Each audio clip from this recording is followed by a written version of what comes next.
Shuti bakunzi bacu badukurikira gatanu kuri gatanu, reka mbashimire cyane, shimire nawe yamaze gukora subscribe kuri channel kugira ngo amakuru yacu dutanga ajya kugeraho gatanu kuri gatanu. Rero tuje kubabwira ku makuru agendanye n'imikino uyu munsi mu mikino.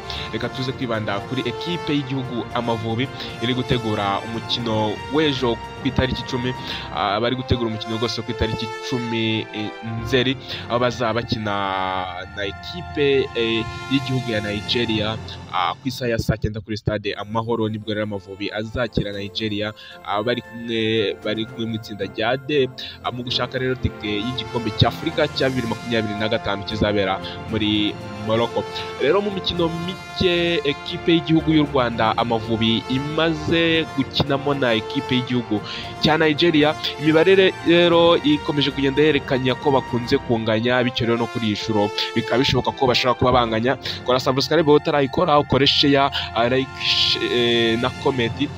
Like rero niba wabikunze rero kandi kuri like rwose, nutinye gutera comment kugira ngo utubwire ko amakuru yacu ubu yabona. Rero kuri wa kabiri tariki ya 10 rwose tariki ya 10 saa 9 kuri stade Amahoro nibwo Amavubi yakira rwose azaba yakira Nigeria, biri kumwe n'itsinda rya D mu gushaka tike y'igikombe cy'Afurika cya 2025 kizabera muri Maroc. Uyu mukino rero ni uwa gatandatu mu mateka ugiye guhuza aya ma ekipe yombi mu marushanwa yose. Nigeria rero ikaba yaratsinzemo 2 maze banganya imikino 3. Rero umukino wa mbere wahuje u Rwanda na Nigeria wakinywe tariki 6 z'ukwezi kwa gatanu muri 2005, ukaba rero wari wo gushaka tike y'igikombe cy'isi, warangiye ari igitego 1-1. Umukino rero wa kabiri waje kuba uhuza aya ma ekipe y'ibihugu byombi, wakinywe tariki ya 29 z'ukwezi kwa kabiri muri 2012 mu gushaka tike y'igikombe cy'Afurika, ukaba rero wararangiye ama ekipe yombi anganya ubusa ku busa. Umukino rero wa gatatu waje kuba ukinwa tariki 6 z'ukwezi kwa gatandatu muri uyu mwaka n'undi wa 2012, ukaba wari uwo kwishyura mu gushaka tike y'igikombe cy'Afurika. Waje kuburangira rero ekipe ya Nigeria itsinze Amavubi ibitego 2-0. Umukino rero umukino wa kane ari nawo uheruka guhuza aya ma ekipe yombi waje kuba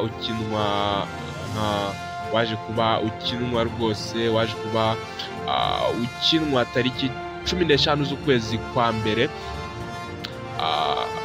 tariki 15 z'ukwezi kwa mbere muri Chan, ukaba wararangiye ama ekipe yombi anganya ubusa ku busa. Mu mikino rero 5 ekipe y'igihugu y'u Rwanda Amavubi iheruka gukina mu marushanwa yose yatsinzemo 2, inganya 2, itsindwa 1, naho Nigeria yo yatsinze 2, inganya umukino 1, hanyuma rero itsindwa 2. bivuze ko ahangaha rero turimo kubarusha. Ekipe y'igihugu rero y'u Rwanda yinjije ibitego 4, yinjizwa 2, ni mu gihe Nigeria yo yinjije ibitego 7, yinjizwa ibitego 6. Amavubi rero agiye gukina uyu mukino nyuma y'uko anganyije na Libya, nayo bari kumwe mu itsinda rya D ryo gushaka itike y'igikombe cy'Afurika cya 2025, mu gihe Nigeria yo yatsinze Benin, nayo bari kumwe mu itsinda ibitego 3-0. Bamwe rero mu bakinnyi b'Amavubi bazakina uyu mukino banakinye uheruka wa Nigeria muri Chan, ni Bizimana Djihad na Manzi Thierry. Gusa abangaba rero nibo bari bahuye na Nigeria mu mukino beruka gukina. Icyo gihe rero uyu kapiteni w'Amavubi ni nawe wari wabaye umukinnyi w'umukino.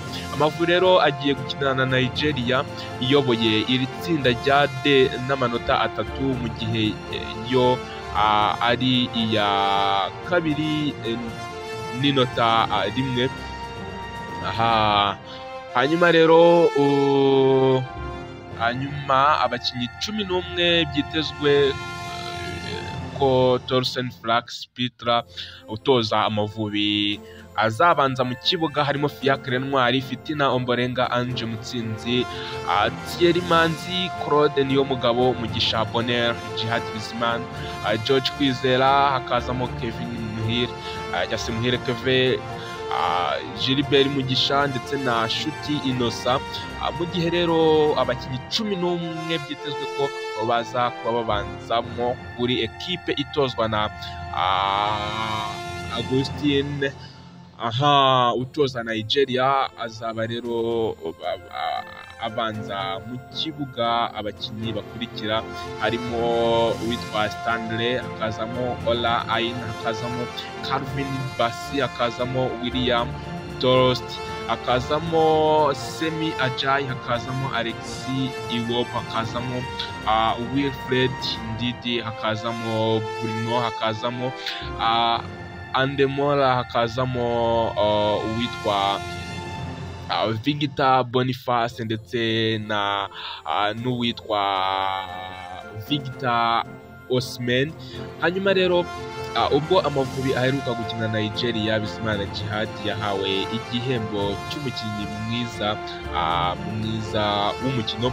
Rero mu mikino 5 yahuje amakipe yombi, Nigeria yaje kuba itsindamo 2 naho banganya imikino 3. Byumvikana ko rero amahirwe yo kuba banganya ari menshi cyane, kuba barakina imikino 3 yose bakanganya, Nigeria ikabatsinda 2. bivuze ko rero abatitwaye neza Nigeria ishobora kubanyagira cyangwa se bakaba banganya.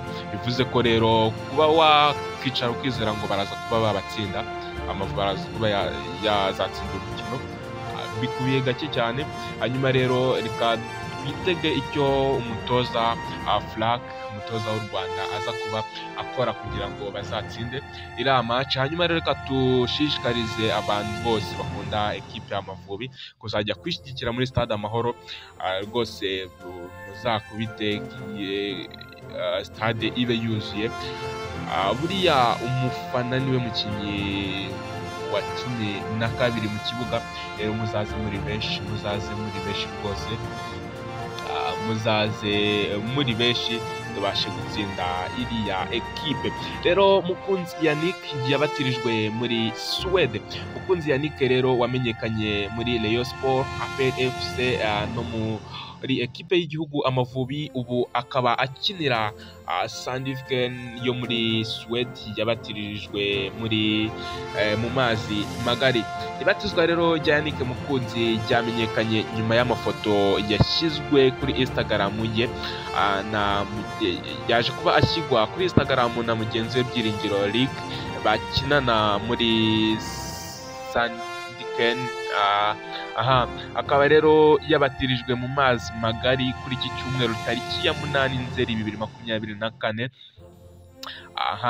Muri 2019 nibwo rero Yannick Mukunzi yageze muri Sandviken muri Suwede. Yakinaga mu cyiciro cya 3. ubu we na Byiringiro League bakaba barayifashije kugera mu cyiciro cya 2. Rwose mu cyiciro cya 2 akaba ariho barimo bakina. Yannick Mukunzi rero wamenyekanye muri ekipe y'igihugu Amavubi.